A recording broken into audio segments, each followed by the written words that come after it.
let's work with Podman today. I'm going to throw a couple basic tips out to help people. I'm learning Podman myself, switching from Docker to Podman. And what we'll see here is we're going to do a quick install of Podman with sudo zypper in Podman. That's all you need to do for working with CLI. But if you want to throw some bonus in there, sudo zypper in Cockpit, that's going to be a web interface to Tumbleweed. Then we're going to do the systemctl enable cockpit.socket. That's just to make sure it's running all the time. And then sudo zypper in Cockpit Podman, so you'll have that Podman plugin for Cockpit. And then sudo zypper in Cockpit SELinux. You're going to want to put that in there so that you can see if there's any SELinux issues going on that you can hopefully resolve from Cockpit. Here you go. Let's get this going. Just a quick overview. Nothing special on this computer. It is a dedicated hardware with 4 CPUs and 16 gig of RAM. Nothing fancy, just an old laptop. So as most people move from Docker to Podman, you're probably just going to want to use your Docker Compose, which I did. And when I first started, it was working fine, but then when I wanted to start doing some other, more advanced Docker Compose within Podman, I started getting little errors, little things that stopped working correctly. So I've seen it recommended, don't use Docker Compose under Podman. So I've been moving away, just doing a pure Podman workflows. But I wanted to show you Docker Compose does work in Podman. I'm not suggesting that at all that you use Docker Compose. I'm suggesting that you don't do it, but I'm going to show you that it can be done. Here I have some pods created, some containers created. What I'm going to do is just make a sonar, lidar, radar, Docker Compose. There are a couple errors in here. It's just because I don't use it and I just threw it in there from an old setup. And I'll explain that more. I'm probably going to do multiple videos on this just to cover Podman to give others help. But you can see here, I got running the Docker Compose, lidar, radar, sonar. These up and running. This is new in this system. Maybe it's not. I don't know. I don't really use them. I just play with them because a lot of people have experience with those. Make sure that you take off that S when you try to go to the site for sonar. Looks like I do have it set up, so it is running. Super simple, straight to the point.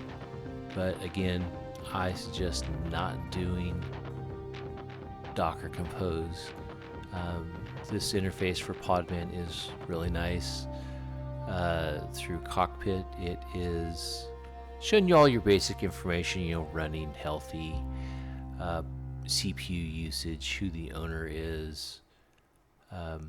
Yeah, that's pretty simple. So here's Podman run. This is the normal way for Podman to install instead of using Docker Compose, Docker run. Just going to do Nginx. We'll see how that goes. Zoom in here a little bit, make it easier. Podman run dt Nginx. Going from 8080 to 80 instead of 80 to 80 on the ports.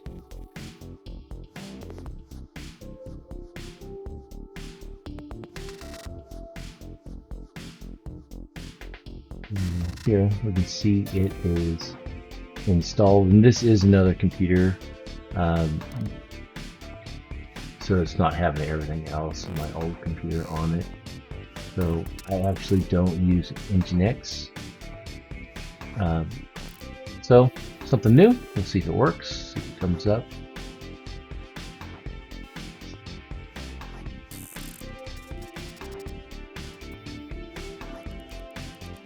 And there we go. That's installed. So this is one way that we can do it.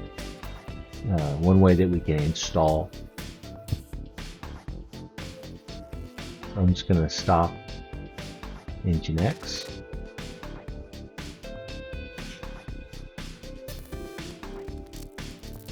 So this way it's just the container.